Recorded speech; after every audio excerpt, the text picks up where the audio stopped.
સામાન્ય રીતે ભાતને દાળ, શાક અથવા કઢી સાથે લેવાય છે, જે કુલ મળીને વધુ કેલરી પૂરું પાડી શકે છે.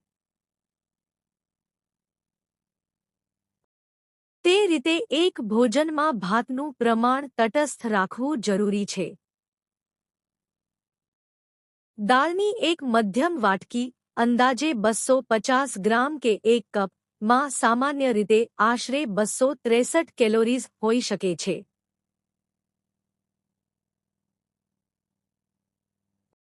દાળ પ્રોટીનનો ઉત્તમ સ્ત્રોત છે અને તેમાં લોહતત્વ, ફાઇબર અને વિવિધ વિટામિન્સ પણ હોય છે.